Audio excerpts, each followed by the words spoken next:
je constate que disons, la parité n'est pas respectée. Au milieu de vous, il n'y a aucune dame. C'est quoi? C'est un hasard ou une injustice? Il n'y a pas de dames? Bien, je vous réitère mes salutations. Je vous souhaite la bienvenue au gouvernement de province. À vous tous, les hommes de médias ex-Kassanya. Notre communication s'articulera autour de la situation sécuritaire de la province, situation sécuritaire, des infrastructures et du social. Je vais commencer par la situation sécuritaire de la province qui est généralement calme sur toute l'étendue de notre province. Comme vous le savez, l'action gouvernementale commence d'abord par la sécurité des personnes et leurs biens.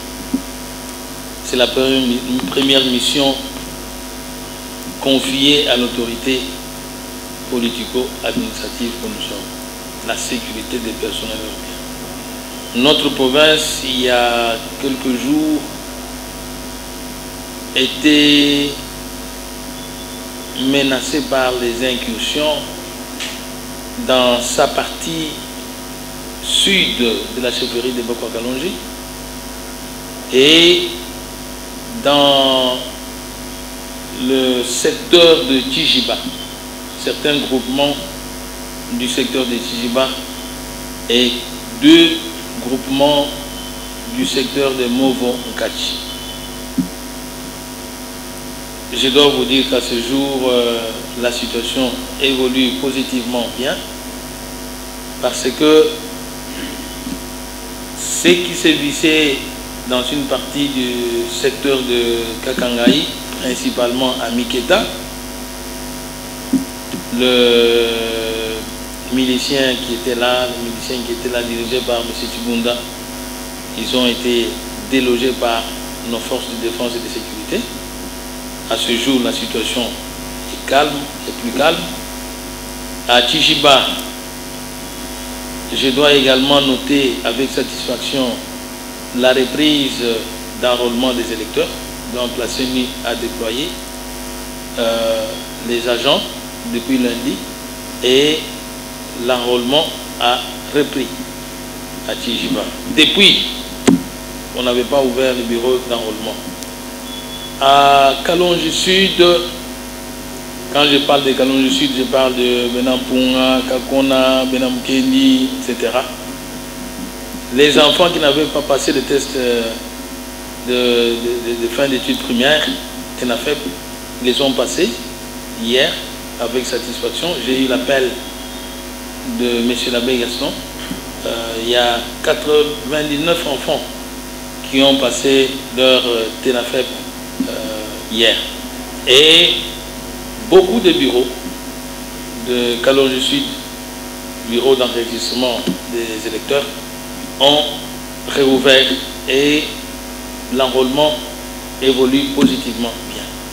Donc, nous menons quelques opérations à Chimoni, à Ngandou, et là également, on ne voit pas, on note pas la présence des miliciens, donc la situation sur ce côté évolue également bien et très bien. Donc la traque se poursuit, les opérations de nos forces de défense et de sécurité s'étendent sur la province de Lomami, c'est-à-dire à Kamiji, à Kanyiki et dans les villages environnants. De ce côté, nous notons avec satisfaction l'engagement du gouvernement provincial dans les dépenses liées à ces opérations. Donc il y a un engagement du gouvernement provincial.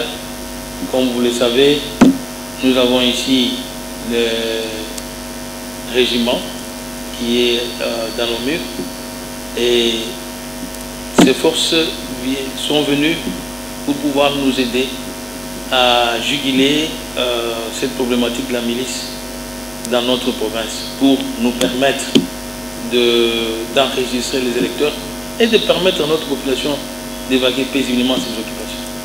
Donc, de ce côté, il y a maintenant la population qui sort de la brousse. Dans Kalonji Sud, la population sort de la brousse, de la forêt, et la vie reprend normalement, bien que timidement. Il y a à Tijiba également, mon ministre vient de là, donc il y a reprise de la vie. Donc à Tijiba, Benaoja, Benameta et Bakwambouanga, Nyoka, partout là-bas, Nyoka c'est déjà dans Kamiji, il y a la vie qui reprend très bien, donc même si c'est timide, mais la population sort de plus en plus de la brousse. Toutes ces opérations ne sont pas faciles à gérer, ça a un coût. Et s'il faut évaluer l'action du gouvernement, il faut l'évaluer en tenant compte de ces impératifs-là, c'est-à-dire la sécurité de notre population. Nous avons commencé ces opérations depuis les débuts du phénomène Kamwina Nsapu. Vous pouvez juger comment est-ce que nous avons géré cela en toute responsabilité. Il y a eu beaucoup de dégâts ailleurs et chez nous, nous apprécions l'implication des notables que j'avais invités dans cette salle et qui ont coopéré avec nous. Je dois noter aussi l'engagement de l'évêque du diocèse de Mbujimaï, Monseigneur Bernard Kassanda, qui a célébré une grande messe de paix à Kabeya Kamwanga pour sceller la paix dans ce territoire. Depuis cette messe, je dois vous avouer qu'il n'y a pas eu mouvement de Kamwina Nsapu dans ce territoire. Donc aujourd'hui, sur l'ensemble de la province, c'est calme. On n'a pas d'incursion, pas du tout. Par contre, ce sont les opérations de ratissage que nos forces de défense et de sécurité mènent. Et à la satisfaction de la population. J'étais là, j'étais à Benampunga, j'ai vu la population saluer la présence des forces de défense et de sécurité avec rameaux. Donc ils disaient, nous voulons, nous les voulons, nous voulons qu'ils soient avec nous, qu'ils nous protègent. Ce qui est une bonne chose quand il y a la collaboration entre la population et les forces de défense et de sécurité. Pour la ville de Mbujimaï et quelques groupements environnants, nous devons noter que par intermittence, il y a des visites domiciliaires des bandits armés. Ça s'enchaîne avec des tirs qui paniquent l'ensemble de la population. Et ça s'est fait une fois les 7 jours, une fois les 10 jours. Et là, nous avons pris des mesures. On avait constaté que, tout en déplorant ce banditisme qui se développe, qui dégénère, qui part de l'affaire des victimes, soit des blessures et autres coups semblables. Il y a nos compatriotes, c'est de nos compatriotes qui ont perdu de l'argent, des biens, des motos. Nous déplorons ce comportement et nous avons convoqué des réunions ici et des mesures sont prises, ont été prises et qui portent peu à peu des fruits. Mais ces mesures demandent aussi la collaboration de notre population. Qu'est-ce que nous avons remarqué? Qu'une fois, si un compatriote est visité, eh ben, tous les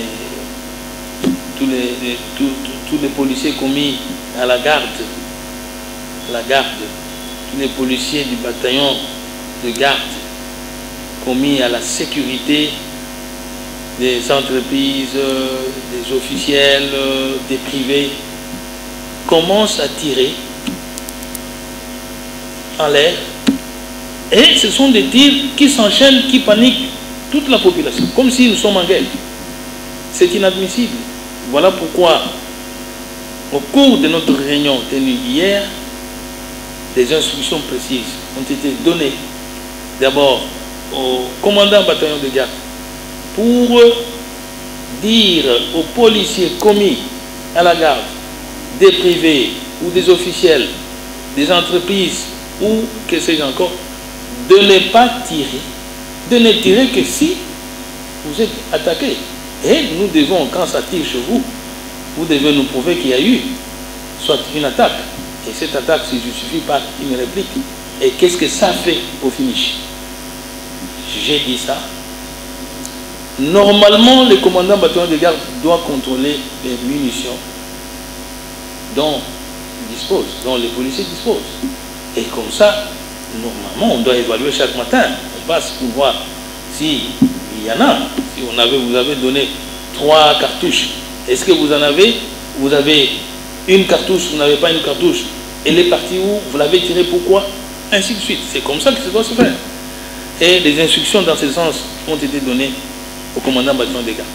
Et c'est là que je demande la collaboration de la population pour dénoncer. Si vous entendez que ça tire chez votre voisin, ou vous avez entendu les coups de feu quelque part dans une parcelle, veuillez en informer votre chef de cellule de rue que j'instruis présentement même à informer directement l'autorité compétente, c'est-à-dire le chef de quartier.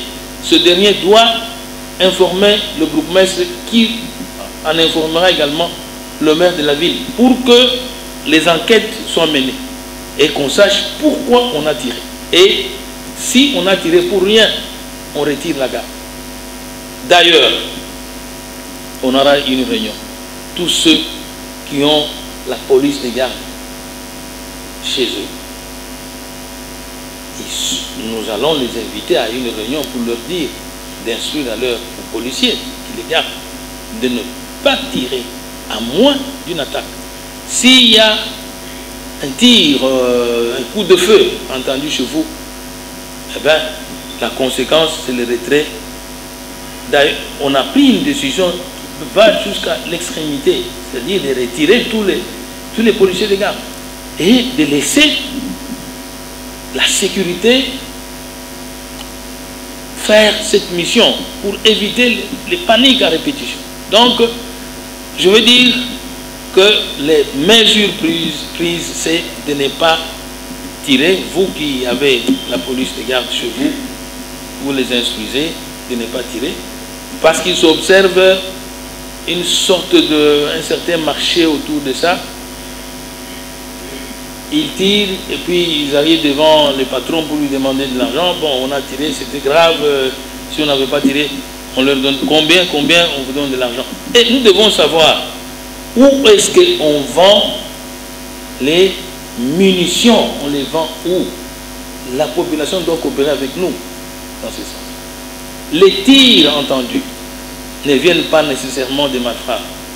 Les tirs entendus viennent beaucoup plus de la police des gardes. On tire chez quelqu'un, du coup c'est tout le monde en série qui tire. Et ça panique la ville, nous ne sommes pas en guerre. Donc des mesures ont été prises dans ce sens. Nous avons instruit au commandant région, commandant régiment, au commissaire provincial de la police, qu'il doit y avoir les parades mixtes, l'armée, la police. Parce que la patrouille est mixte. Et comme ça, tout le monde a la même compréhension du modus operandi des patrouilles. Et nous devons avoir un plan opérationnel de la sécurité de la ville. Donc, ça a été demandé et les instructions précises ont été données. Nous observons depuis les derniers tirs qu'il y a la calmie. Donc, on a passé 2 jours, calmie. Nous espérons conserver ça pour toujours. Notre province est une province paisible. Nous sommes comptés parmi les provinces les plus paisibles. Nous ne sommes pas habitués à entendre des coups de feu et notre population n'en veut pas du tout. Il y a eu une panique. Moi-même, j'étais dehors il y a 2 jours. Donc, ce n'était pas agréable Et nous rassurons notre population, nous faisons tout ce qui est en notre pouvoir pour pouvoir leur assurer la sécurité, leur sécurité et la sécurité de leurs biens. Te dis-je, il n'y a pas l'insécurité zéro, surtout dans les grandes villes. Donc c'est là que se passe beaucoup de choses. On ne pourra pas dire que nous allons paraître de l'insécurité zéro, mais nous faisons tout ce qui est dans notre pouvoir pour pouvoir assurer la sécurité des personnes, de nos compatriotes, de ceux qui ont choisi notre province pour y habiter et leurs biens. Donc nous devons donner cette assurance. Alors nous demandons à ce que vous, les médias, vous puissiez sensibiliser la population qui nous écoute, pour dénoncer tout celui qui tire sans cause. Vous tirez, vous n'êtes pas agressé, vous n'êtes pas attaqué, parce que vous avez entendu un coup de feu, vous relayez ça, vous tirez. On va vous demander, les commandants bataillons doivent nous dire, où trouvent-ils les munitions? Tout ça, ce sont ces munitions. Qui fait le marché des munitions dans notre province? Voilà. Je veux dire que le gros, d'ailleurs, l'honorable président de l'Assemblée provinciale l'a dit dans son mot de clôture, le gros de notre budget est affecté à la sécurité de notre population. En parlant du budget, nous voyons la mobilisation des recettes. Donc j'ai convoqué une réunion hier parce qu'il y a eu des remarques. Donc au cours du discours de clôture de la session qui vient de se terminer, le l'honorable président de l'Assemblée nous a fait remarquer que les recettes mobilisées par les banques, parce que nous avons signé un contrat avec la Robanque et la BCDC, donc la BCDC mobilise les recettes de la taxe d'embarquement et la Robanque mobilise les recettes du péage de Tilam. Ces recettes ont connu un accroissement, donc une embellie, bon, substantielle bien sûr, mais par rapport à avant ce contrat, il y a eu une amélioration. Donc, le président nous a conseillé de regarder, parce que c'est sûr qu'il y avait un coulage de recettes. Hein. Si on remarque l'accroissement des recettes après le contrat avec les banques, c'est que les autres actes, il y a effectivement coulage des recettes. Donc, j'ai chargé les services d'audit de la province et l'inspection des finances de la province pour pouvoir suivre, auditer et suivre et rétablir les responsabilités de manière à nous permettre de maximiser les recettes et de faire face aux projets de développement de notre province. Il est inadmissible que la province comme la nôtre, nous ayons un budget pas de plus de 200 000 $. C'est inacceptable. Aujourd'hui, pour mobiliser 300 millions de francs, c'est pas facile. Donc, mais que représentent les 300 millions pour la sécurité de notre population? La sécurité elle-même, le carburant, les déplacements, la nourriture, de nos hommes de troupes engagés aux différents endroits où il y a eu des violences, ainsi de suite. Aujourd'hui, nous avons à Tcha-Tcha-Tcha les unités de force de défense et de sécurité, à Tchinchankou, à Matadi, à Kenankuna, à Chilundu, à Kakangaï, Boya, donc Miketa, à Chijiba, à Bakwambwanga, à Benantiswaka, Benampunga, donc Kakona, etc. Nous avons nos hommes, les unités de défense et de sécurité là-bas. Et il faut les nourrir. Donc la nourriture, le gouvernement provincial dispose de ça. Leur déplacement, c'est le gouvernement provincial qui le fait. Donc on peut avoir un appui qui n'est pas régulier. Jusqu'à présent, nous le faisons. Donc ce sont des charges énormes que la province est appelée à engager. Sinon, il n'y a pas de paix, il n'y a pas de sécurité de personne. C'est comme ça qu'on a sauvé la ville de Mbuji-Mayi. Moi, j'étais à Kananga, j'ai vu ce qui s'est passé à Kananga. Donc, je suis resté là-bas quelques jours, mais c'était désagréable. Donc, personne ne pouvait rien faire. Rien et rien du tout. Il n'y avait pas de marché. Vous allez au marché, eh bien, on vous dira, bon, les camionnettes sont là, et au bureau du gouverneur, les agents sortaient, fouillaient, etc. Donc, si ici, chez nous, nous sommes en paix, si la ville de Mbuji-Mayi a été sauvée, c'est au prix des sacrifices énormes. Et j'aimerais que la population le sache. Et de notre engagement, l'engagement pris d'ailleurs lors de notre discours programme devant la représentation provinciale, nous nous étions engagés de sécuriser notre population et c'est ce qu'on fait.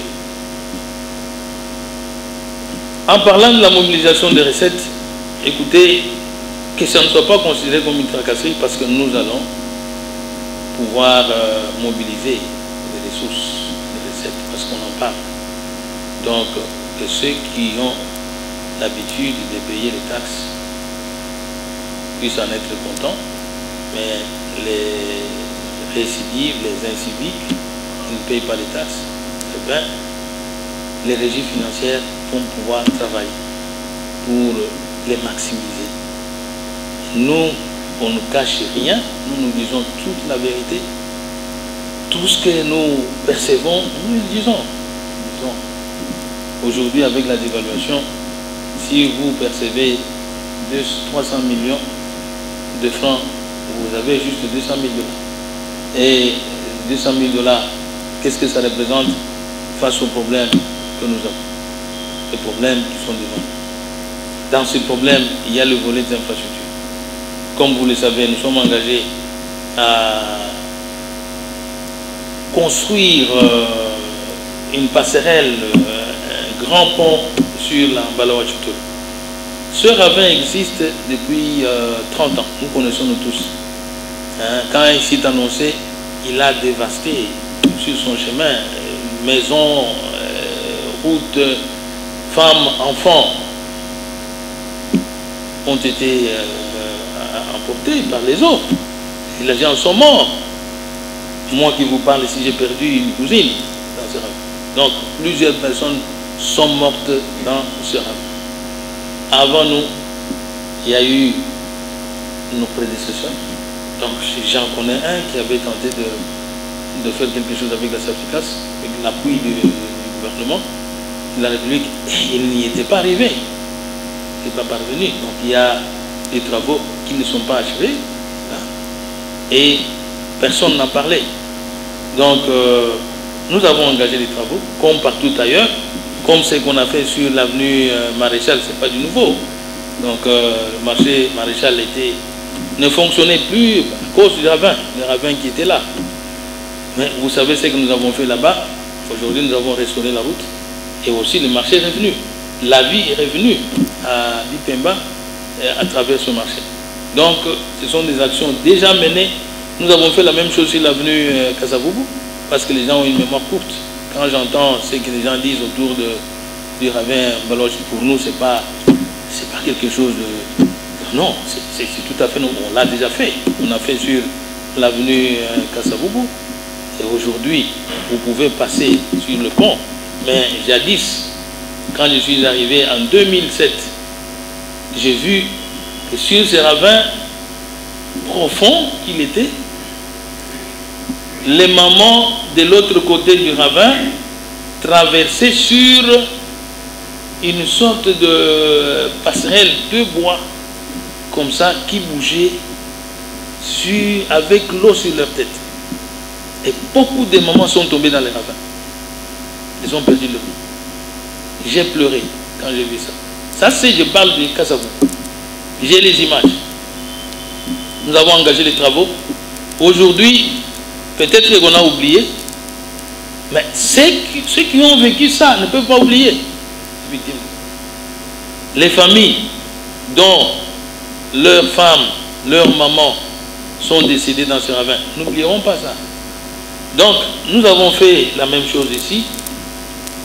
Je crois que ce ravin Clouty, il y a des maisons. Mbaloche lui-même, c'est un monsieur que je connais bien, c'était un grand négociant des diamants. Il habitait justement, une grande maison était là. Son comptoir d'achat de diamants était là, Mbaloche.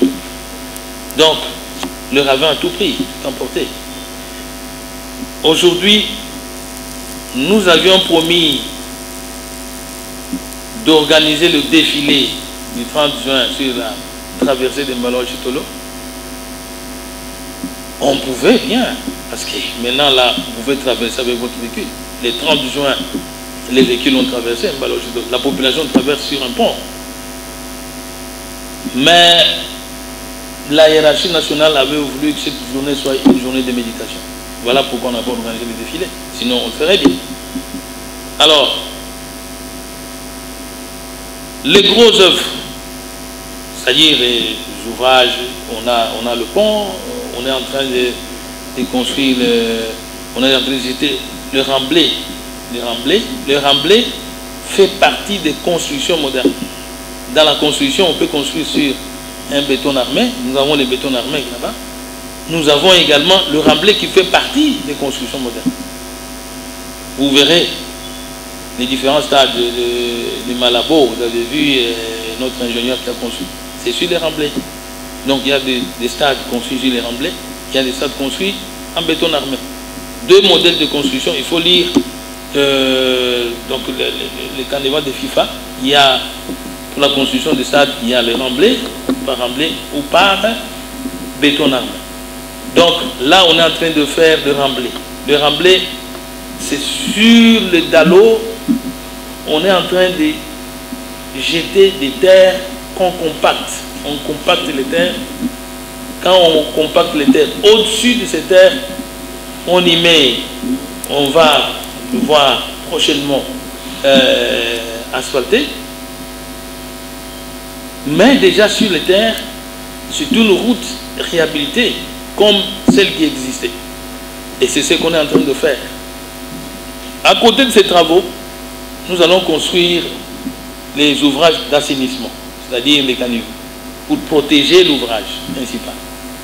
Donc, c'est la deuxième étape des travaux et ces travaux sont en cours. Le financement vient d'où? Le financement, c'est votre gouverneur qui a mené les démarches. Je suis allé voir le Premier ministre, Sami Badiba. J'ai fait du bruit ici, je vous ai invité, il y a eu des dégâts de pluie, tout ça. Je suis allé à Kinshasa, je l'ai rencontré, j'ai appelé, fait. Appelé pourquoi? Parce que le gouvernement central nous doit, nous avons les fonds d'investissement, le budget d'investissement en faveur de notre province qui doit être décaissé. Mais il faut avoir la bonne foi. Donc il faut reconnaître que notre frère, le Premier ministre honoraire, Sami Badibanga, a été quelqu'un de bonne foi. Et il s'est engagé. On a mené les démarches. Le montant demandé était certes diminué compte tenu des difficultés de trésorerie du gouvernement de la République. Mais il y a eu une partie des fonds qui était débloquée en faveur de l'OVD. Combien d'argent? 1 500 000 $ décaissés.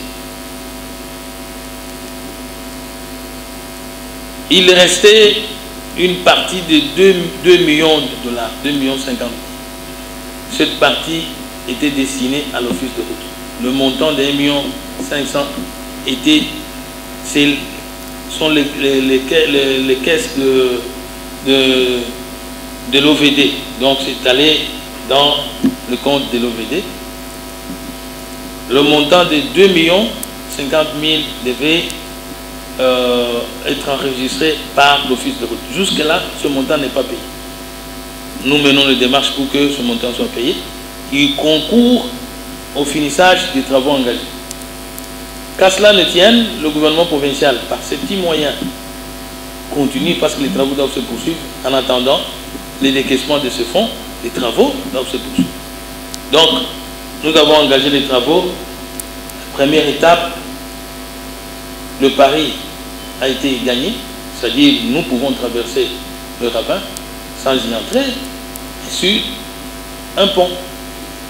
Vous pouvez traverser avec votre véhicule, aller au-delà. D'ailleurs, il faut y être, il faut aller là-bas. Moi-même, comme entreprise, je viens d'acheter une parcelle là-bas parce que je vois que la vie est là. Hein? Donc, les motos, ça monte, ça descend, les véhicules, les voitures, et il y a la vie. Quand nos prédécesseurs n'avaient rien fait, on n'en parlait pas. On ne parlait pas de Mbalo. Je suis là en fonction, bientôt 10 ans. Si je n'avais rien fait sur Mbalo, personne n'en parlait.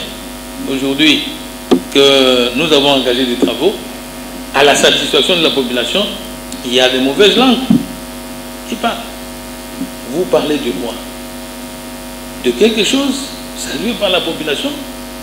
On pouvait laisser cet endroit-là comme ça, que les gens meurent. Beaucoup de familles ont perdu les leurs dans ces ravins. L'insécurité, que ces gens comme. Aujourd'hui, la vie revient. Donc, aller avec des discours, parce que nos frères, ils n'aiment pas les bonnes choses. Donc, aller avec ce genre de discours là-bas, si la population ne vous laissera pas tranquille, je ne sais pas. Bon, mais nous sommes reconnaissants avec la population de Bipemba, une partie de Djoulou, qui accompagne ces travaux, etc. Nous avons également dans nos prévisions, et sur base du montant de 2 millions, pensé à l'ouverture de l'avenue Monseigneur Gongolo. L'avenue Monseigneur Gongolo, nous avons déjà engagé des travaux. Donc, les ouvrages d'ouverture sont en cours. Le gros dépendra des moyens, c'est-à-dire l'assainissement de cette avenue. Parce que nous voulons qu'à partir de Kalarawankata, nous puissions descendre par Tchombela. D'ailleurs, si vous y allez maintenant, vous pouvez passer par le contour, arriver à Tchombela, et de Tchombela, arriver à Mbaloachito. Nous avons osé, il fallait avoir le courage, réunir tout notre courage pour affronter ce genre de travaux. Si c'était facile, nos prédécesseurs le feraient. Est-ce qu'ils n'avaient pas de recettes? Il y en avait, mais c'était insignifiant par rapport au coût des travaux. Ce sont des travaux qui demandent beaucoup de moyens. Les gens parlent de recettes, mais qui ne payent pas. Donc, nous allons demander à ceux qui parlent de recettes. Il y a une mission que nous avons confiée à nos régies financières d'enquêter, d'aller voir ceux qui payent, ceux qui n'ont pas payé. Et des mesures draconiennes seront prises. Que ces mesures ne soient pas interprétées comme quelque chose d'autre. Parce que l'État doit faire son travail. Parce que nous devons mobiliser finalement au finish les recettes. Parce qu'on en parle. Maintenant,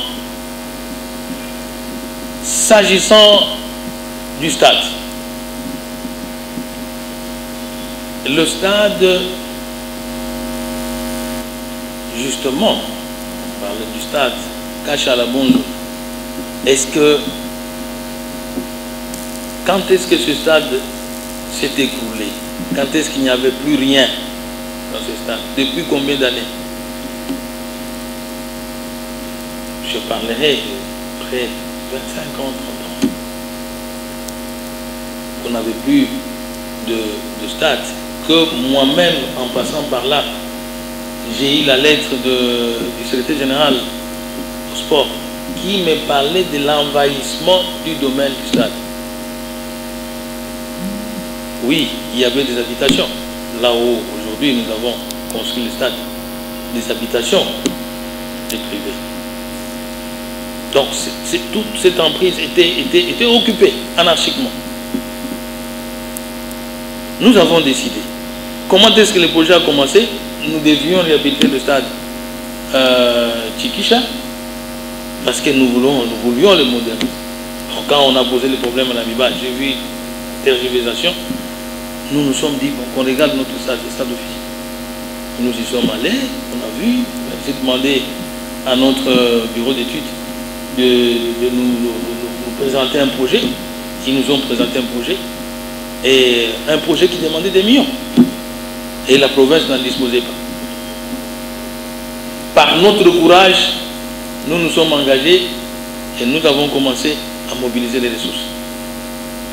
Qu'elles soient provinciales ou les apports extérieurs, c'est notre courage. Nous nous sommes engagés. Qui avant nous l'a fait? Personne. Nous l'avons fait. Nous l'avons fait. Aujourd'hui, je dois vous informer que les travaux évoluent positivement. Le gros de besoins, nous les avons. Nous avons le nécessaire, nous avons les chaises, nous avons la pelouse, nous avons tout. Il nous restait pour l'opérationnalisation du terrain et de l'aire du jeu, il nous restait seulement les géotextiles et l'imperméable. 10 conteneurs sont à Lubumbashi. Le premier conteneur a démarré de Lubumbashi. Et bientôt, les 10 conteneurs arrivent. On est en train de construire les massifs dans le remblai. Le massif là, c'est pour soutenir la toiture. Donc les châssis métalliques, parce que nous voulons que notre stade soit couvert. Couvert pourquoi? Pour protéger, pour ne pas connaître ce qui s'était passé sur ce stade. Ce stade a existé, mais il était construit sur le remblai. Donc quand le remblai n'est pas couvert, avec notre sol, la pénétration des eaux, l'infiltration des eaux affecte l'ouvrage. C'est ainsi que nous avons, par prévention, on construit les massifs. Les massifs, ce sont les bétonnables, les colonnes soutenues de la fondation jusqu'en haut pour soutenir la toiture. En même temps, ces colonnes soutiennent la toiture, en même temps, ils renforcent notre remblai. Donc, ça devient comme un béton armé. Voilà notre stratégie, et ces travaux se déroulent normalement bien. Sur le bâtiment, on est en train de poser les vitres. Les vitres, les fenêtres sont déjà posées, les portes. On est en train de poser les vitres. Nous avons demandé à ce que l'entreprise qui exécute les travaux puisse accélérer. Ils nous ont présenté leur état de besoin pour le moment, pour terminer les massifs et le perré. Le perré, c'est-à-dire sur les remblais, on doit mettre, donc couler un béton sur les remblais qui va faire la circulation de tous les stades. Et déjà, à cette étape-là, même si les matchs se jouent, donc, et la clôture de l'extérieur, ce sont des travaux qui nous demandent juste 120 000 $. Et la province est disposée de les financer. Nous avons mobilisé, on venait de m'annoncer ça, nous avons mobilisé quelques ressources, nous avons discuté avec la banque qui a accepté de nous prêter 250 000 à rembourser dans 6 mois. C'est-à-dire ces fonds nous permettent de terminer cette étape des travaux. Et très prochainement, les wagons, les 10 wagons, les 10 conteneurs vont arriver avec les équipements que je viens de vous annoncer. Donc, dès qu'ils arrivent, les équipements arrivent, on coule, on pose les terrains, on déroule la pelouse synthétique, on la pose, les bois et tout, on fixe les chaises parce que dans notre stade, on n'ira pas là-bas pour vous mettre debout, vous amenez votre épouse, vous passez calmement, vous suivez les matchs et vous sortez calmement. C'est un grand stade. Voilà. Il y a dans la construction tout constructeur, tout concepteur de projet. On parle des aléas inhérents au projet. Des aléas qui peuvent venir. Parmi ces aléas, nous pouvons compter les intempéries.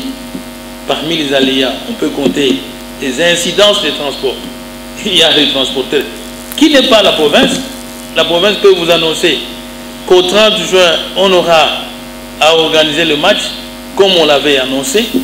Mais ces aléas indépendants de notre bonne volonté nous surprennent parce qu'il y a tout simplement le retard dans l'approvisionnement de la matière première.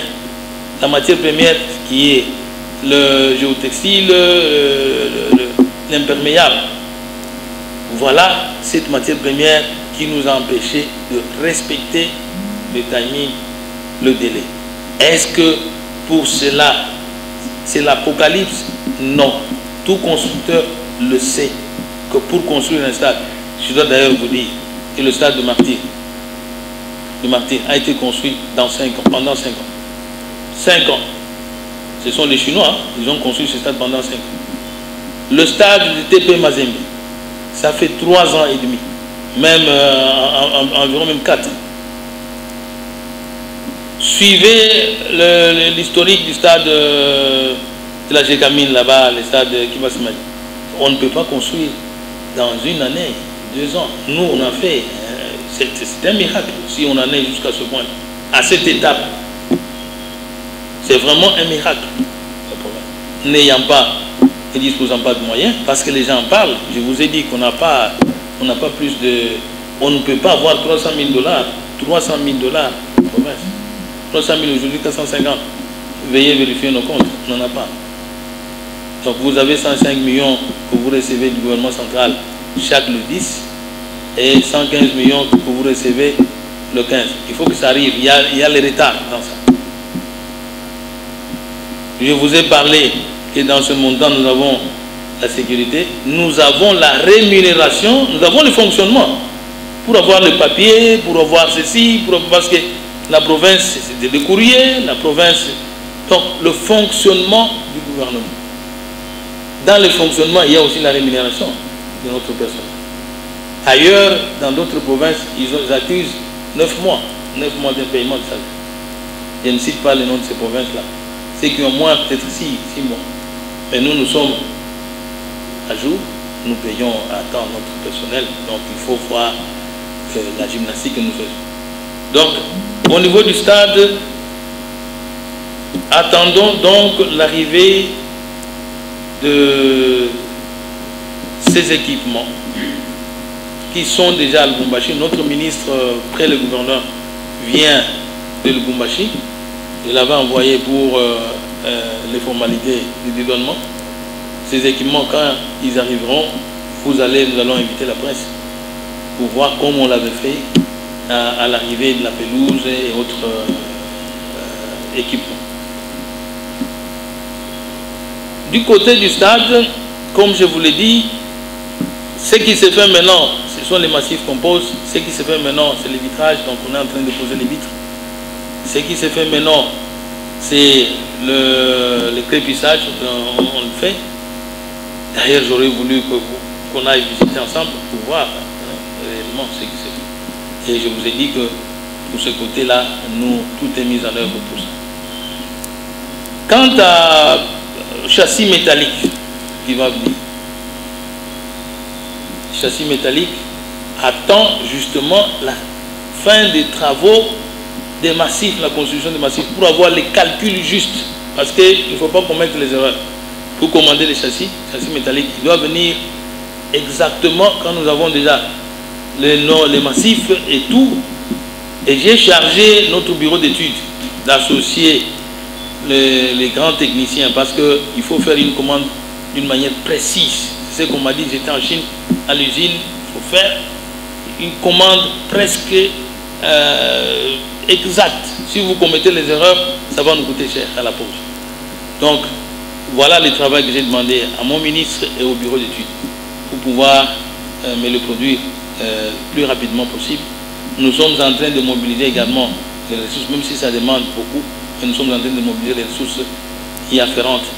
Et nous vous rassurons que de ce côté, nous poserons notre châssis métallique et le stade sera ouvert. Et ce sera vraiment un stade moderne. C'est d'ailleurs parmi les grands stades de la République. Mais pour l'opérationnaliser, avant même la pose de ce châssis métallique, le stade sera, on voit les stades, hein, on voit les stades au Gabon, on voit les stades, tous les stades ne sont pas couverts. Mais nous le voulons couvert. Nous pouvons commencer à jouer, même si on attendra la toiture. Les tôles sont déjà là, les plexiglas sont là. Donc on est à 80%, 85% de tout ce que nous avons besoin, tout ce dont nous avons besoin pour l'opérationnalisation de notre stade. Quant aux routes, aux avenues, dont les chantiers sont en cours, l'avenue Lusambo, l'avenue Cathédrale, nous sommes déjà à 1600 mètres sur l'avenue Lusambo, en monocouche, c'est-à-dire jusqu'à l'entrée du camp. Nous avons déjà mis la première couche. Nous attendons la deuxième couche, c'est de l'aéroport. Nous sommes à 400 mètres à partir de l'aéroport. Nous avons déjà coulé, il y a déjà la deuxième couche de bitume. C'est-à-dire, cette partie-là, nous avons terminé les travaux. Nous travaillons en bicouche. Bicouche, c'est ce qu'on a fait sur Salongo, l'avenue Salongo a été fait en bicouche. L'avenue de l'université, depuis plus de 10 ans maintenant, elle a été asphaltée en bicouche. L'avenue Kalonji a été asphaltée en bicouche. Vous allez à Kinshasa, vous voyez quelques routes asphaltées qui se sont dégradées dans 3 ans, 2 ans, 3 ans, se sont dégradées. Mais nous avons ces routes ici qui ont une durée de 10 ans, c'est-à-dire c'était bien fait. Le coût de construction d'une route par kilomètre, c'est universel.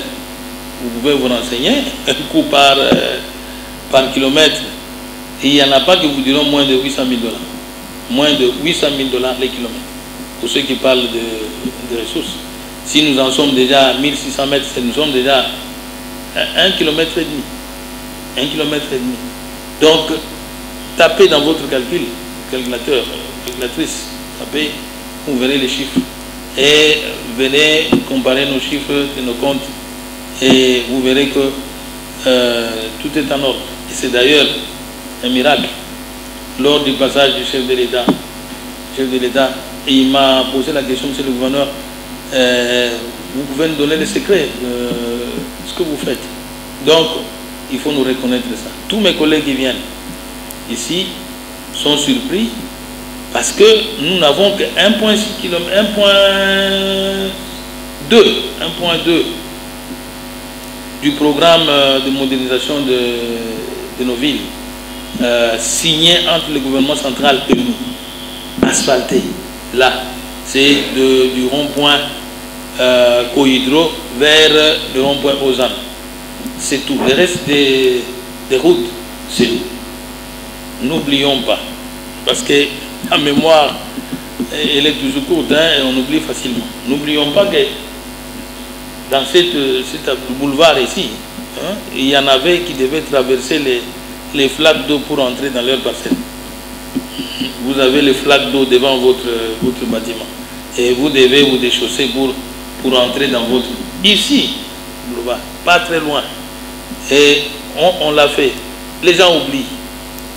N'oublions pas la souffrance des Kanyal. La boue des Kanyal, des gendarmes.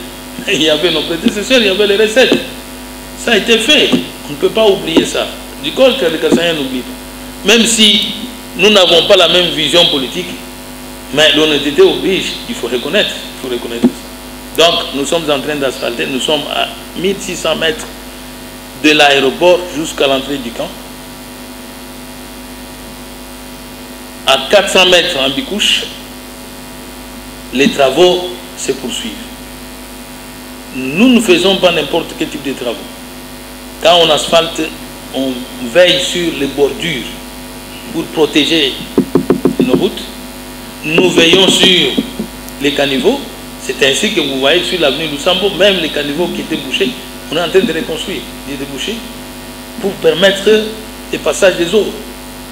Et c'est ça le coût d'1 million de $ par kilomètre. Donc, ce sont les dépenses. Ce sont des sacrifices. Si les autres, nos prédécesseurs, ne l'ont pas fait, ce n'était pas facile. Ne croyez pas que quand on le fait, c'est facile. Donc, on fait des sacrifices énormes. Et il faut le reconnaître. Après nous, parce que nous ne sommes pas éternels ici, après nous, peut-être qu'on verra la même souffrance. On constatera que bon, ça n'a pas été facile avant Ngoï et après Ngoï. Ce ne sera pas la même chose. Avant nous, ce n'est pas la même chose. Après nous, ce n'est pas la même chose. Parce que si nous comparons les travaux engagés en termes d'asphaltage de route, eh bien, il n'y a pas d'égal. Nous parlons de l'avenue de la cathédrale. Les travaux sont exécutés par l'OVD. De la station Monalix, donc devant la clinique Niba, jusqu'au rond-point Kimberlit. Ce sont les travaux exécutés en bicouche. Et c'est terminé. Pour ce tronçon-là, c'est OK. On n'y reviendra pas. C'est déjà terminé. Quelques erreurs constatées après la circulation parce qu'en bicouche, c'est-à-dire on fait le bitumage se fait automatiquement. On coule et on met les graviers en circulant parce que les gens ne voient pas ça. Il y aura le ressuyage, c'est-à-dire le bitume vont engloutir, ils vont englober, ils vont avaler les graviers. Et la route, l'asphalte noir va apparaître comme il apparaît sur l'avenue Salongo, sur l'avenue de l'université. Donc ce sont les travaux déjà faits, nous connaissons ce qui se passe. L'étape suivante, c'est du rond-point Kimberlit vers la cathédrale et jusqu'à l'entrée Polygone. Comme je l'avais dit, nous devons continuer ces travaux. Ce sont les travaux engagés. Nous n'allons pas nous arrêter en cours de chemin. Ça c'est fait. Ça a un coût. Nous avons besoin de mobiliser les ressources. Nous allons y aller. Nous allons aller auprès de nos contribuables pour vérifier qui fait quoi, ceux qui sont en ordre. Et nous l'annoncerons. Hein. Donc ce sera un travail qui va se faire. Pour ceux qui disent qu'ils paient les taxes, nous allons vérifier s'ils payent effectivement les taxes. Au besoin, bon, nous allons sceller les maisons. C'est l'État qui fait son temps. Donc, là, c'est l'étape de avenues, l'asphaltage des avenues. Nous construisons les écoles. Pendant que je vous parle ici, l'école de Bakwasumba va être, les travaux tendent à la fin. On pose les portes, bientôt les crépissages, la peinture. Nous allons inaugurer dans les prochains jours l'école de Bakwasumba. Il y a l'école qui est en construction présentement parce que les travaux ont démarré au même moment. L'école qui est en construction au centre de la cité de Miabi. Les travaux se poursuivent en vitesse. Nous avons l'école de paix, de Tcha-Tcha-Tcha. Pour sceller la paix, comme la population m'avait écouté, je leur avais dit, je vais vous construire une école de paix. Et l'école, les travaux se poursuivent. Aux dernières informations, on est en train de... Déjà, on est au niveau de la toiture. Donc, ces écoles seront inaugurées. La province s'est engagée à construire ces écoles. Sans toutefois oublier que, avec les plaidoyers engagés, donc dans les projets PRISE, à travers le projet PRISE, nous aurons 12 forages à travers les territoires, c'est-à-dire les réseaux dans nos territoires. 12 réseaux. Les gagnants des marchés sont déjà connus. Les travaux vont démarrer bientôt. Il s'ensuivra la construction des écoles et centres de santé dans nos territoires et dans la ville d'Emboujman. Ça s'est fait déjà. Ceux qui ont gagné le marché sont connus, ils savent. À Tinanou, à Miabi, Kabe Kamwanga et un peu partout. Nous avons la construction des écoles et des centres de santé.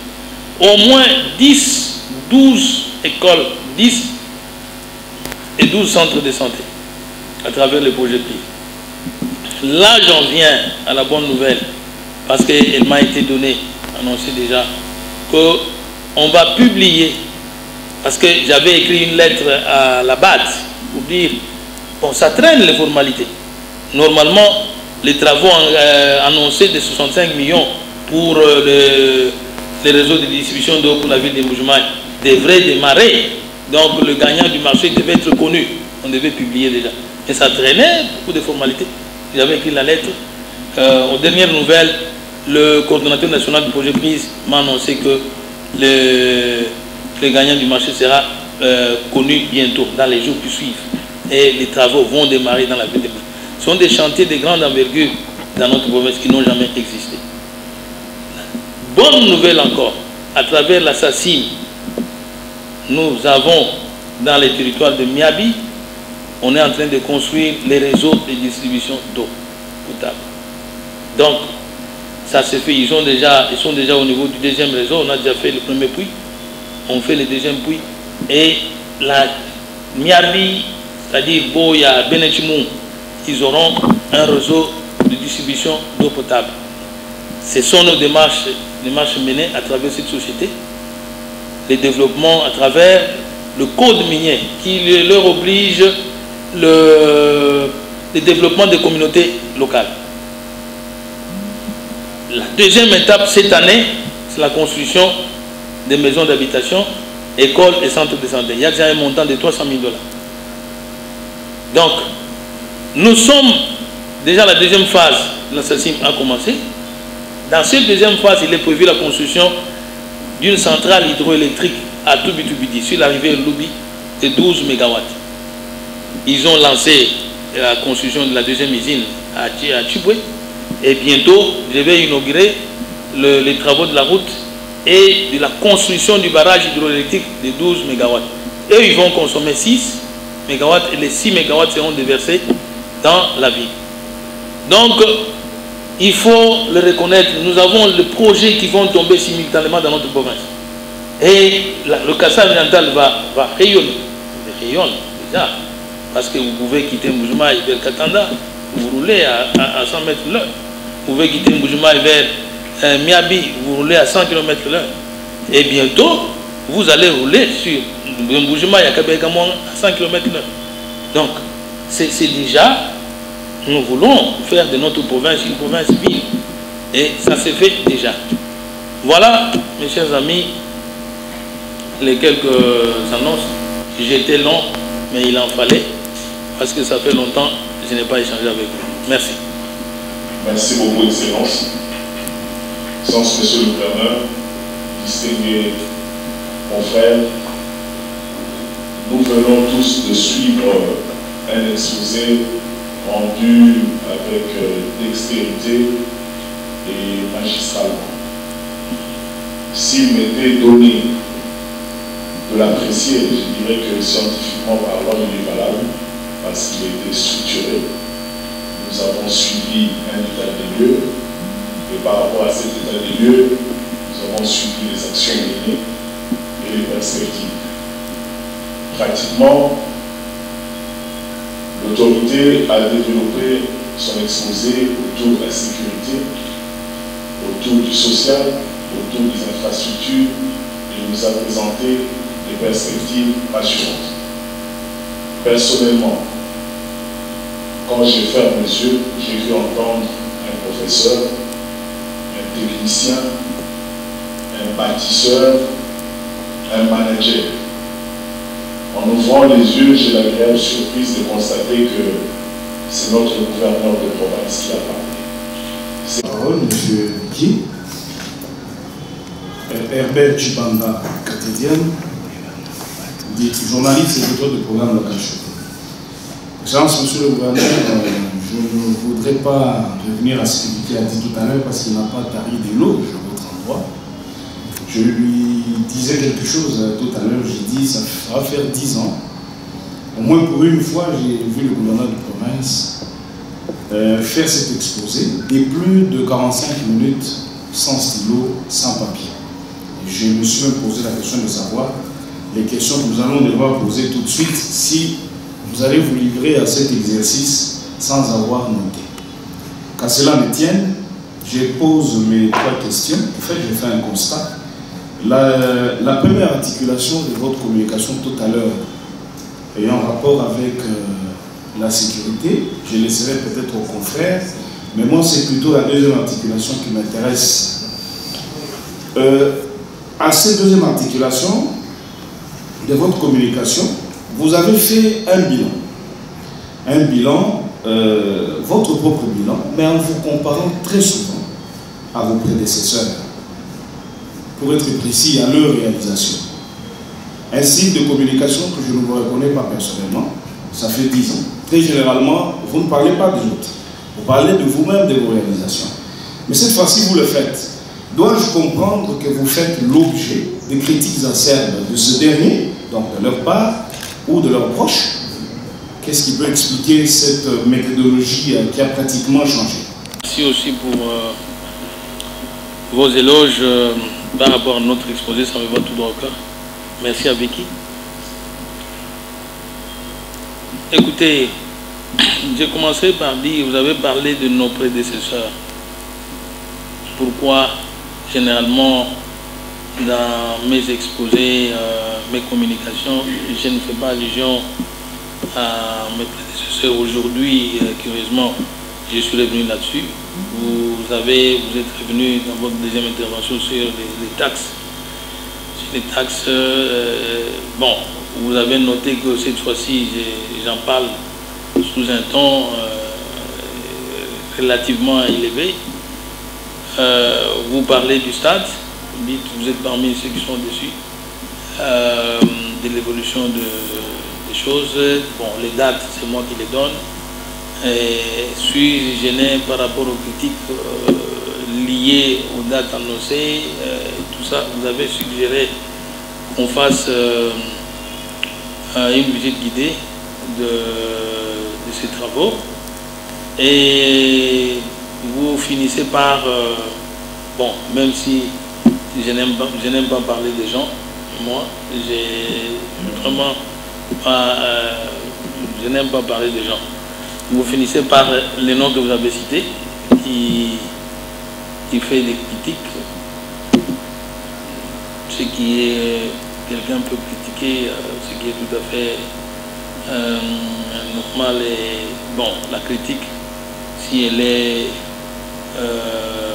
républicaine, si bon, elle est la bienvenue, hein, et elle est, bon, tout dépend du sentiment des uns et des autres. Donc je commencerai par votre première préoccupation, celle d'avoir parlé de nos prédécesseurs. Est-ce que suis-je l'objet des attaques de nos prédécesseurs ou... Non, non, pas du tout.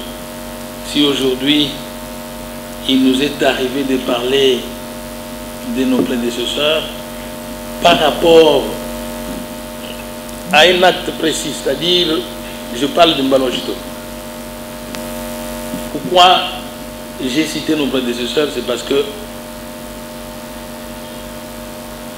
j'ai même dit ça, avant les travaux, personne n'en parlait. On n'a pas posé ce problème à nos prédécesseurs. Donc on s'en habituait, même si les gens mouraient là-bas. Donc aujourd'hui, que j'ai réuni tout mon courage pour pouvoir rencontrer mes promesses faites à notre population, eh bien, les gens parlent. Vous n'êtes pas sans savoir que les médias en parlent, les réseaux sociaux en parlent, tout le monde qui parle. Voilà pourquoi j'ai fait allusion à mes prédécesseurs. Parce que tout le monde en parle, pas eux qui parlent, mais tout le monde en parle. Donc il fallait faire l'historique du rabbin, en rappelant que ce rabbin Mbalo Jito porte un nom, une résidence, un nom d'une personnalité connue dans la vie, qui avait une grande résidence sur Mbalo Jito, donc emportée par les yeux. C'est tombé là-dedans. Les gens sont morts. J'ai parlé d'un de mes prédécesseurs qui avait commencé les travaux à travers Safikas. Je ne sais pas si c'était le gouverneur Kakoué ou Mbambi, quelque chose comme ça.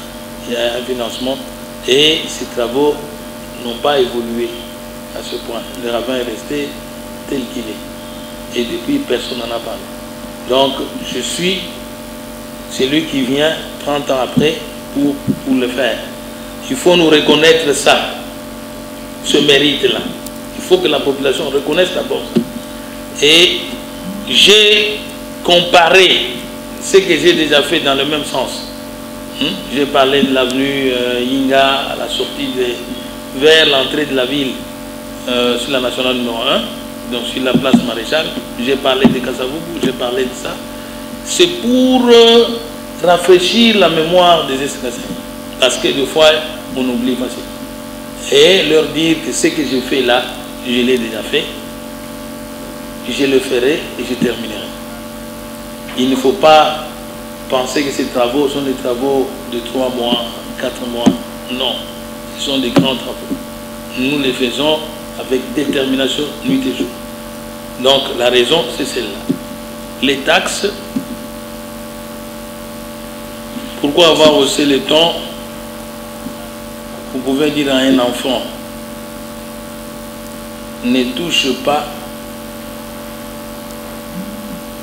au feu. Ça vous brûle la main, vous pouvez vous brûler. Il avance. Vous voyez que les dangers arrivent. Bon, le ton va changer. Hein? Des fois, un parent dit, ne faites pas, vous conseillez. Des fois, le ton ne sera pas le même. Vous pouvez aller jusqu'à gifler même l'enfant. Et là, à ce moment-là, vous allez précipitamment. Vous le prenez, toi tu n'écoutes pas. Vous pouvez gifler. C'est l'attitude d'un parent vis-à-vis de ses enfants.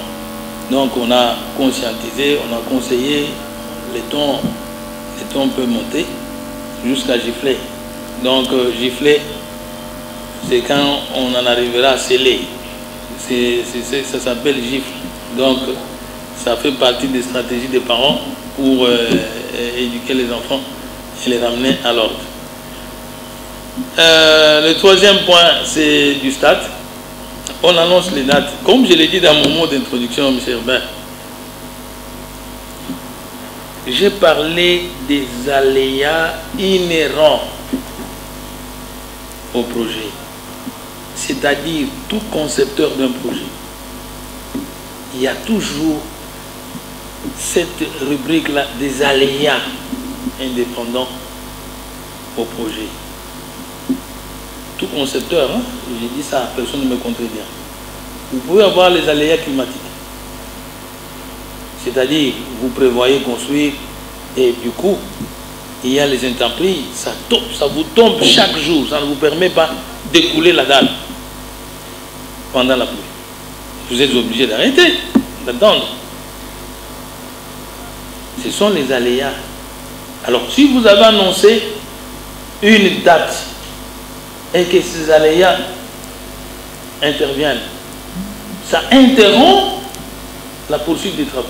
Et du coup, même les dates annoncées sont perfumées. C'est ça la même chose que nous disons aujourd'hui. Le stade, il y a eu les aléas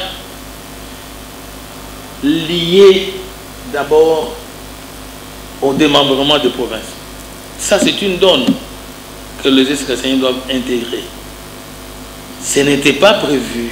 C'est allé, bon, un peu, tout le monde le reconnaît, c'est allé un peu, c'était vite, c'est annoncé directement, au bout de 3 mois, on en était là. Or, le stade, nous les construisions avec le moyen. Et ces moyens-là qu'on avait ont été divisés en 3, directement, avant même l'existence de nouvelles provinces. Pendant que je gérais encore la province, il y a de l'argent qui est parti à Lodja et l'argent qui est parti à Kaby. Donc, une partie de nos ressources était amputée. Donc, ça influe sur le délai annoncé. C'est le premier aléa qui a perturbé la date. Le deuxième aléa, là vous comprenez que ça affecte les ressources et du coup, sans ressources, vous ne pouvez pas avancer. Nous avons été obligés d'arrêter les travaux carrément. Donc on a arrêté les travaux en attendant de mobiliser les ressources autrement. Ça a affecté le délai annoncé. La deuxième chose, nous parlons du transport. Nous connaissons, vous et moi, les problèmes liés. Ici, spécifiquement, pour ce cas, nous ne pouvons pas. Le géotextile est arrivé. Et l'imperméable.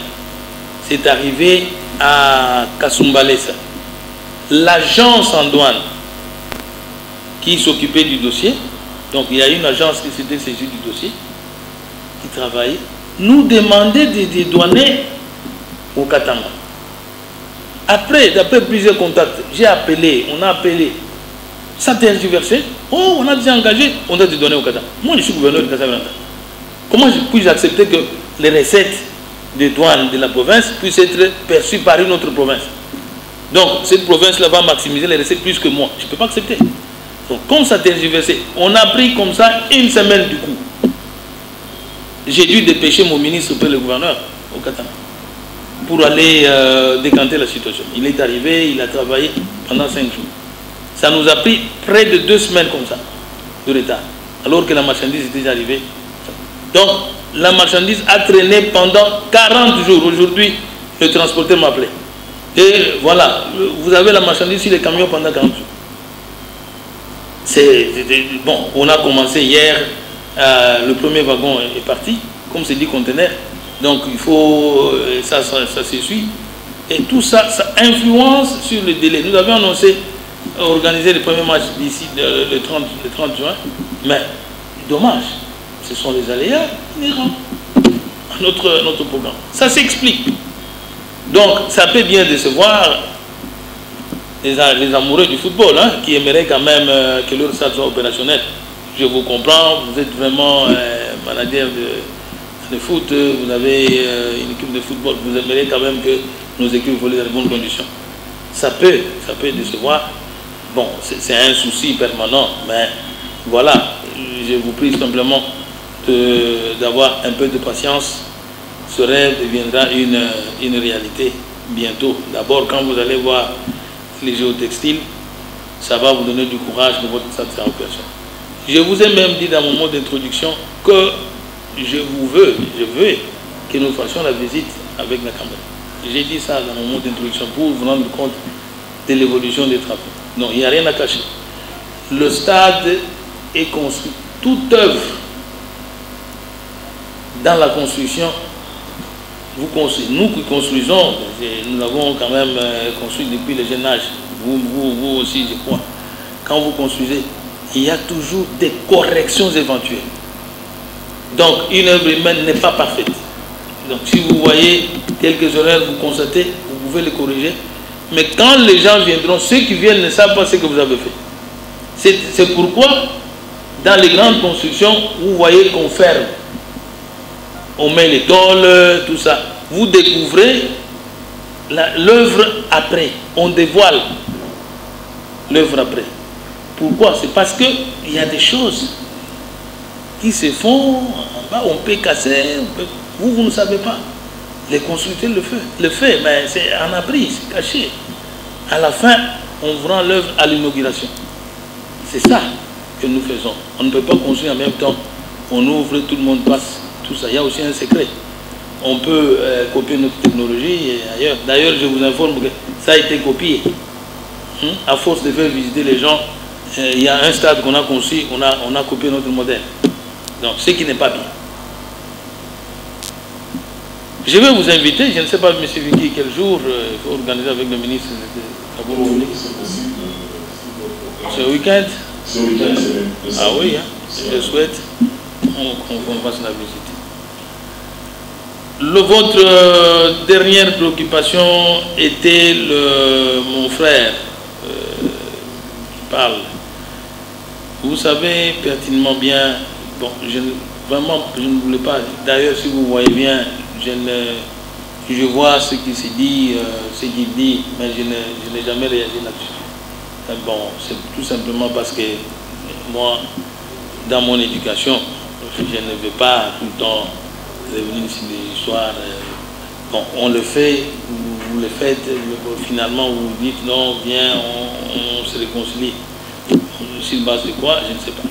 Bon, quand on provoque, il y a des choses, c'est calme, mais vous voyez, là, il me revient de dire une chose. Nous avons parlé de, j'ai vu une de ces publications, de la publicité, évidemment. Je reviens à vous, hommes de médias.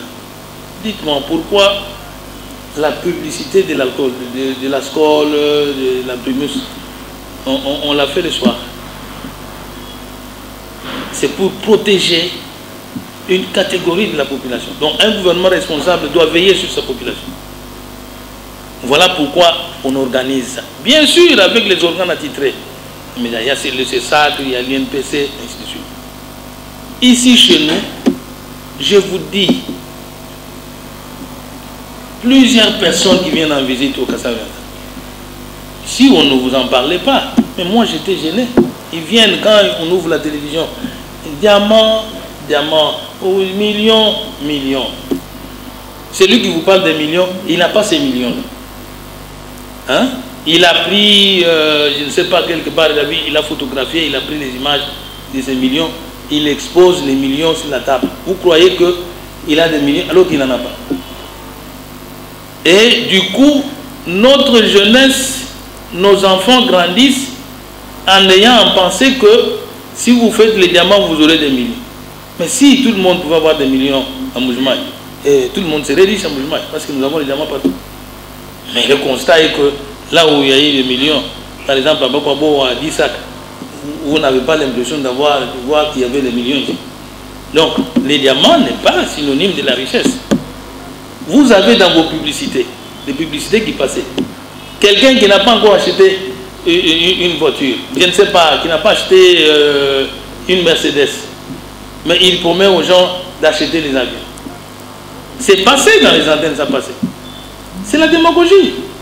La démagogie, tout simplement. Et ça passe. Ça passe. On sait très bien que ce monsieur ne peut pas acheter un avion pour lui-même, hein, et pour ses clients.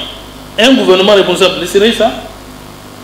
Est-ce que vous avez déjà vu le gouverneur Moïse Kassange passer pour faire passer une publicité? Je suis diamantaire, bien sûr, mais je ne passe pas la publicité.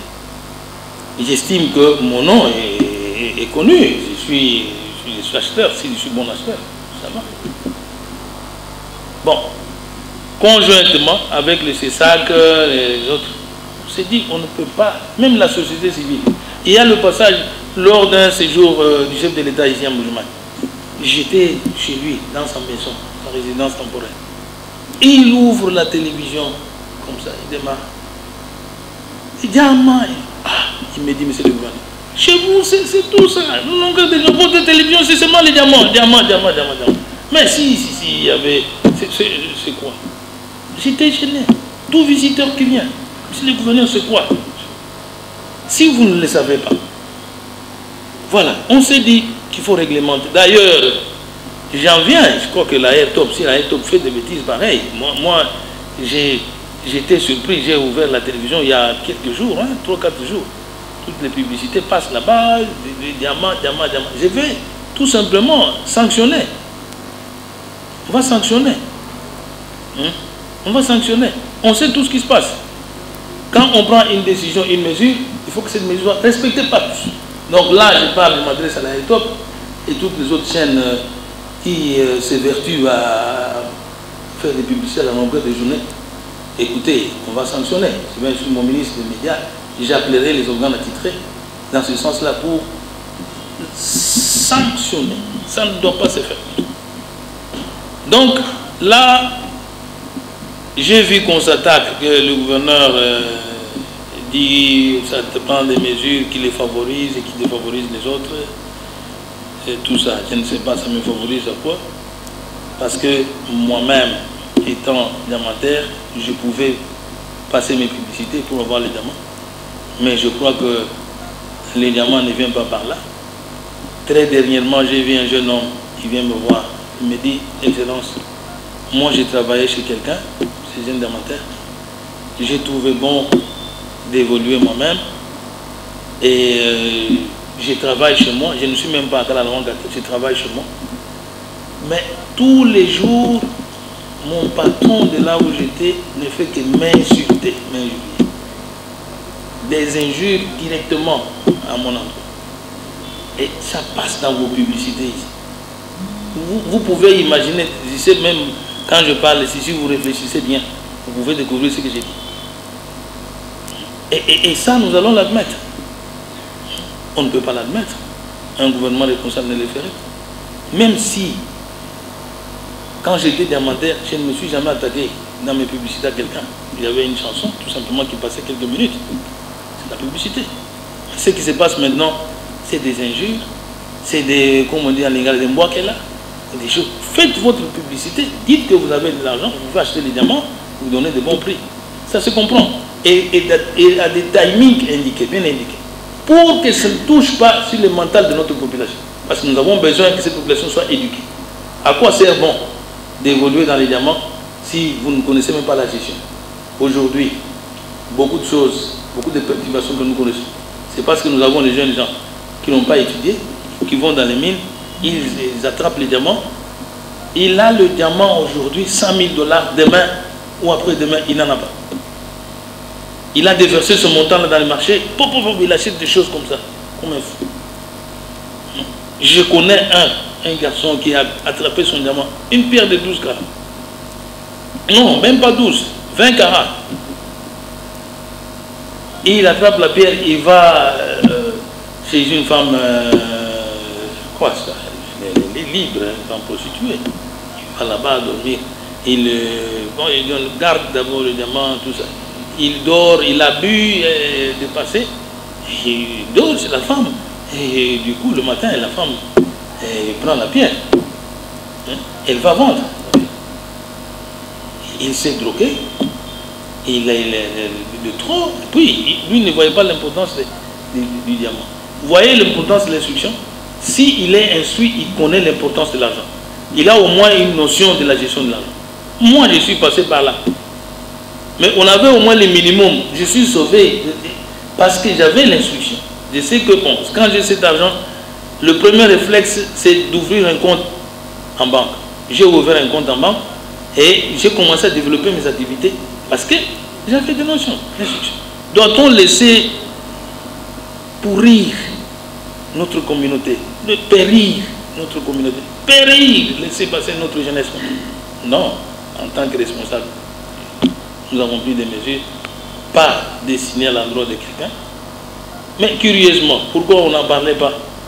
C'est peut-être quand on a eu, on voulait exposer l'argent qu'on aurait eu de quelque part, tout ça. Bon, on n'entre pas là-dedans. S'il y a à boire et à manger, laissez-moi tranquille, M. Herbert. Si j'entre là-dedans, je crois qu'il y a beaucoup de choses à dire. Je préfère continuer. Voilà. Merci, Excellence. Vous remerciez pour notre communauté aujourd'hui pour échanger sur cette réalité de la province. Moi aussi, je voudrais vous dire merci pour votre exposé qui a été très clair, qui a permis de découvrir cette réalité de la province parce que certaines personnes se posaient déjà la question. Compte tenu du silence, vous avez observé. Vous avez fait ce qui va pas au juste.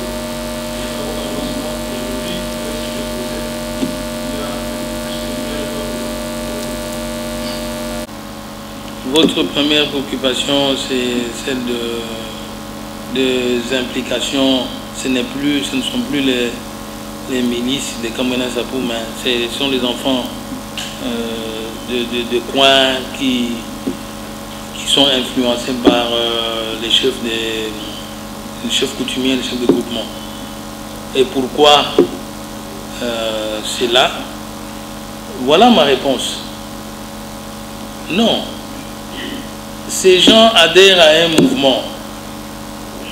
Je vais vous donner un seul exemple de la chefferie de Boko Kalonji. Donc, monsieur le chef de groupement Chimara de Benetfak, il est allé jusqu'à Chikapa,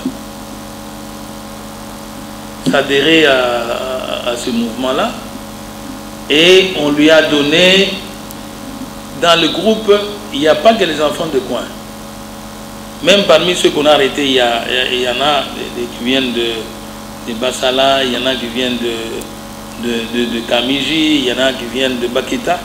Donc, il y a les miliciens qui viennent, des vagues de miliciens qui viennent. Il y en a un qui est en train d'installer les Djizaba, qui vient de Dibaï. Et quand il arrive quelque part, il installe son mouvement, il y a des adhésions, il cherche les adeptes. C'est vrai que c'est un mouvement, au départ, comme on disait, c'est un mouvement politico-coutumier. C'est-à-dire, c'est autour de la coutume, mais il y a la politique. Voilà comment ça se passe. Alors, les chefs coutumiers, pourquoi ils entrent dans ces mouvements? C'est un sentiment hégémonique, c'est-à-dire il veut être grand, il veut prendre tout le monde sous son contrôle, avoir le contrôle de l'espace. Nous vivons ça, nous avons les conflits entre les groupements, vous voulez déplacer les limites, vous voulez dominer les autres, etc. Comme ils estimaient qu'ils pensent que ce monsieur avait plus de fétiches qu'eux, alors il entre dans ce mouvement, il prend les enfants du village, il les fait adhérer au mouvement, et du coup, ils sont intoxiqués, ils sont drogués. On a arrêté, vous avez vu, on a saisi des chanvres, hein, des sacs de chanvre que j'ai incinérés hier.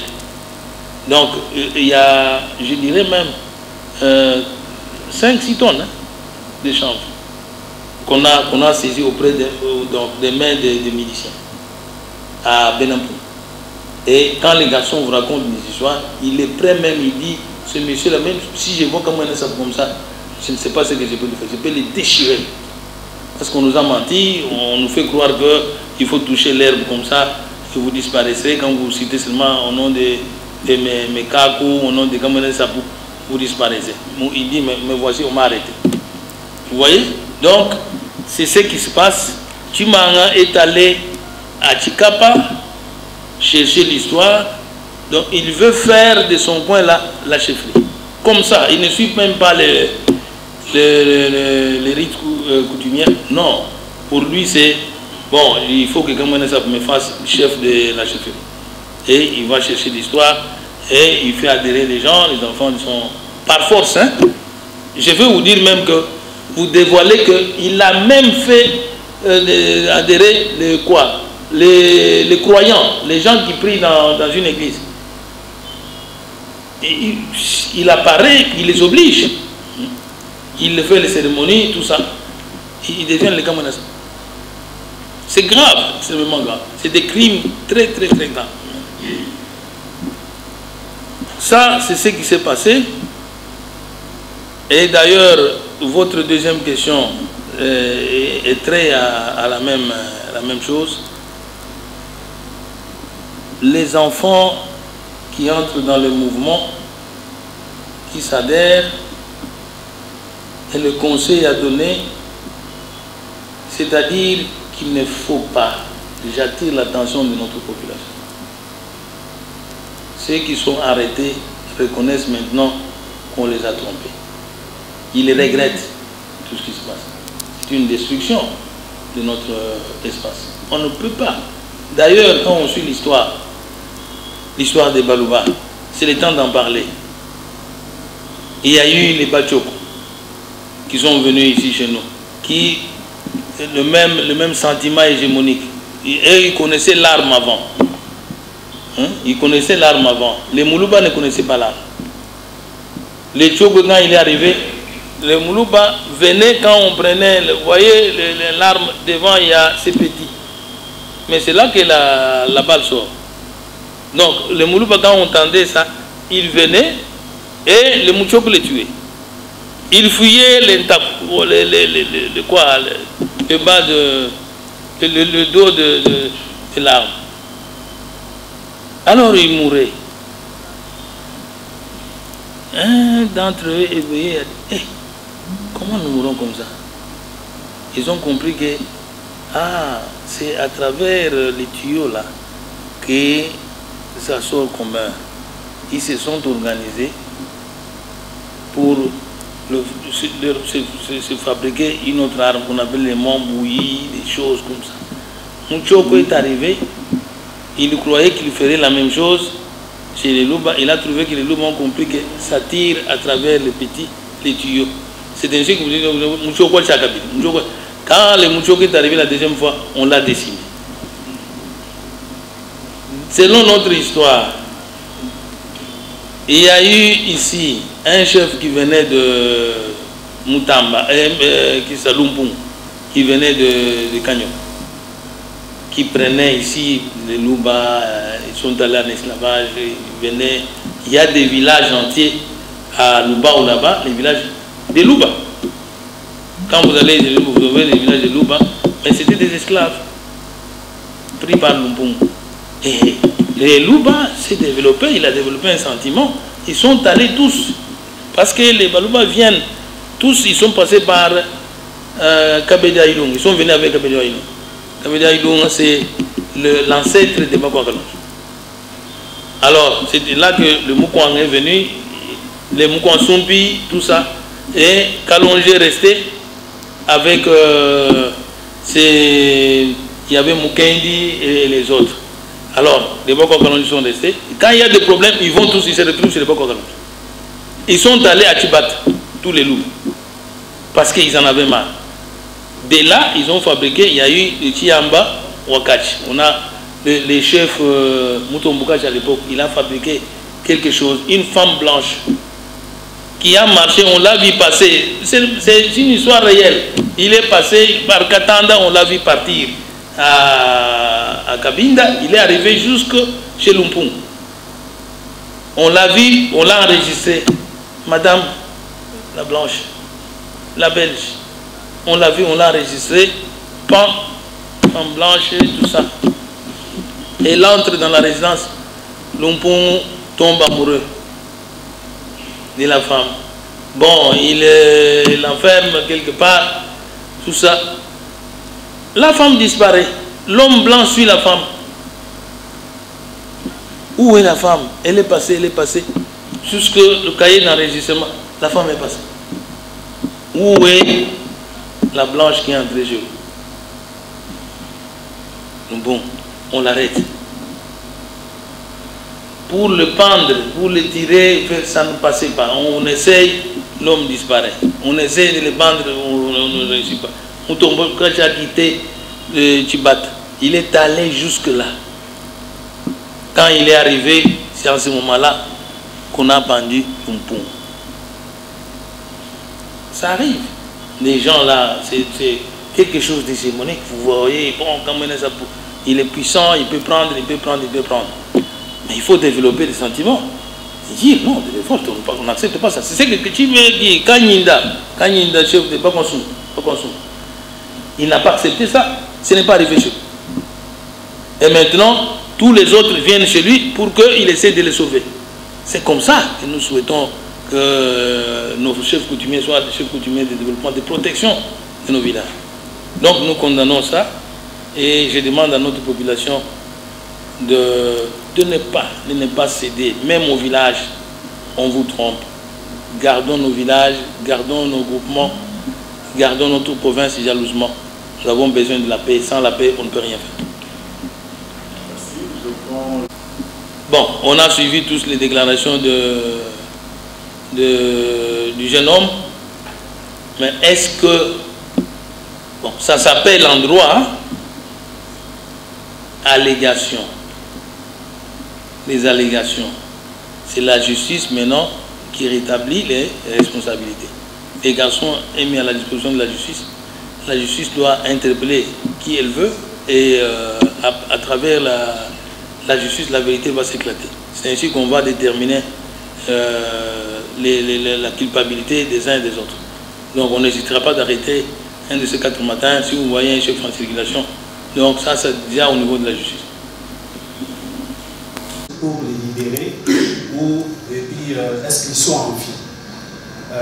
Il y a aussi la psychose qui commence à gagner un peu du terrain sur la ville de Mbujimayi suite à la présence massive des militaires Et certains adoptent même un comportement comme quoi le soir il faut ne pas circuler dans les aires tardives, changer de destination, ne pas suivre la même voie que d'habitude.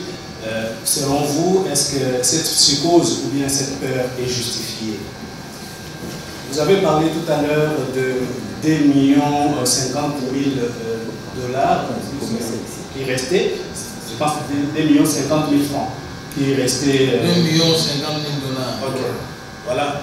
J'aimerais savoir, est-ce que par rapport à votre capacité managériale qui vous a amené à arracher ces fonds du Premier ministre Samy Badibanga, avez-vous essayé d'aborder les sujets avec l'actuel Premier ministre Bruno Tshibala et qu'est-ce qu'il en dit? Nous devons trouver Chimanga, s'il a envie, c'est lui qui nous dira la destination des enfants. Ou si on le trouve, c'est là où il est que les enfants sont. Donc là, nous devons tout faire pour retrouver les enfants. Les opérations sont en cours. Quant à la présence massive des militaires, rappelez-vous que nous sommes dans une zone opérationnelle. Et la zone opérationnelle, c'est pour bien dire, disons bien dans les termes clairs, quand on dit une zone opérationnelle, c'est-à-dire que nous sommes en guerre. La guerre là, c'est une autre guerre, une forme de guerre. C'est ça qui justifie la présence des militaires. Mais ces militaires, selon le rapport que j'ai en ma possession, ces militaires sont très disciplinés. Et on a pris des mesures, des garde-fous d'encadrement pour éviter les dérapages. En termes de munitions, de détention d'armes, c'est simplement des militaires bien qui sont en opération. C'est-à-dire, ils peuvent être 1000, 1500, 1200, mais ils n'ont pas. Il y en a qui sont déjà déployés, les compagnies qui sont déjà parties. Vous ne pouvez pas détenir une arme si vous n'êtes pas en opération. Et les opérations ici, sont ceux-là qui participent aux patrouilles. Et ceux qui participent aux patrouilles, ils sont sous la conduite de leurs officiers. Et ils ne peuvent pas tirer. S'ils tirent, c'est un seul coup. Et ce coup-là doit justifier, donc doit être sur un objectif. Voilà, ils sont très disciplinés. J'ai eu le rapport de la police. La police et même la population sont très disciplinés, les jeunes gens qui sont là. Nous y veillons d'ailleurs. C'est normal. Nous ne sommes pas habitués à voir les militaires. Le Kasaï oriental, bon, c'est tout à fait normal qu'une présence massive des militaires fasse peur aux gens. Mais écoutez, il faut comprendre que c'est la situation actuelle qui justifie cette présence. Quant à la rétrocession de, vous avez dit 2 millions, bon d'abord le projet annoncé de l'assassin, ce sont les retombées de notre visite en Chine, lors de l'Assemblée générale. Il y a le premier montant, la première somme de 200 000 $ de 2016, qui était destiné au projet d'addition d'eau potable dans le groupement de Benechimou et les groupements environnants. Ces 200 000 $, on avait connu un retard par rapport à l'entreprise qui devait exécuter les travaux. Les devis de la famille n'étaient pas acceptés par les Chinois eux-mêmes. Ils m'ont dit qu'ils pouvaient trouver une solution avec leurs 200 000 $, parce qu'avec les 200 000 $, selon la famille, on pouvait avoir réalisé seulement un seul forage sans le réseau. Alors eux, ils ont dit qu'ils peuvent tout faire dans les 200 000. Je les ai autorisés, j'ai dit, bon, en passant, on ne passe pas. On peut donner le marché de gré à gré, on vous donne. Bon, ils m'ont annoncé, j'ai vérifié, ils m'ont annoncé qu'ils ont fait le premier forage, ils en sont au deuxième, et ils vont faire le troisième et le quatrième. Et ils vont installer les réseaux. Ça, c'est le premier 200 000 $. Maintenant, lors de mon passage en Chine, il y a les 500 000 $ qui doivent être rétrocédés, donc qui doivent être payés par l'assassin au profit de la province, et les 300 000 $ sont destinés au développement des communautés rurales. C'est dans ces 300 000 $ qu'on va construire des habitations, écoles et centres de santé. C'est la deuxième phase et le montant est déjà disponible. Quant à la province, les 500 000 seront payés graduellement. Donc, déjà, on m'a annoncé, le ministre des Finances m'a annoncé qu'il y a le premier paiement qui va tomber bientôt. Ils ont donné l'ordre à travers le virement, l'ordre de virement à travers la BCDC. Donc, il y a les 150 000 $ qu'on va payer. C'est pourquoi je vous dis que, bon, les travaux, par exemple, je vous ai dit, le stade, nous sommes en train de mobiliser des ressources pour les travaux de Perret, arranger certaines choses. Là, je n'ai pas de souci. Hein, là-dessus, on va le faire. Quand, vous voyez, ils vont payer peut-être en 3 mensualités, ça dépend de comment ils vont mobiliser, mais sinon, c'est sur l'année, jusqu'à la fin de l'année. Peut-être qu'on aura le deuxième paiement, le deuxième acompte le mois prochain. Et on va boucler le mois qui suit, je ne sais pas, ça dépend de nous. Mais moi, j'aurais voulu qu'on paye ce montant au même moment. Mais ça dépend de leur trésorerie aussi. Quant au montant de 2 50 000 $, je viens de Kinshasa, j'ai rencontré le Premier ministre, j'ai vu le ministre des Finances, il y a certes des problèmes de trésorerie. Tous les jours ici, je suis en train de téléphoner. Bon, j'ai dit au Premier ministre Chibala, je lui ai dit, écoutez, aujourd'hui, à travers Mbalo Chutolo, on verra Moïse Gassan, bien sûr, c'est lui qui a mobilisé les ressources, qui a travaillé pour avoir l'argent, qui a initié le projet. Mais il y a aussi la volonté de Premier ministre Badiba. On en parlera. Même nos générations qui viennent parleront de lui.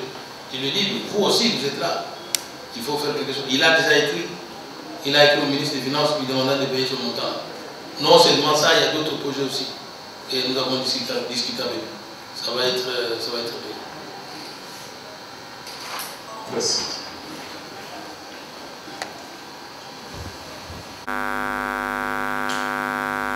C'est un dossier sensible et très sensible parce que nous sommes devant la famille la point de vue.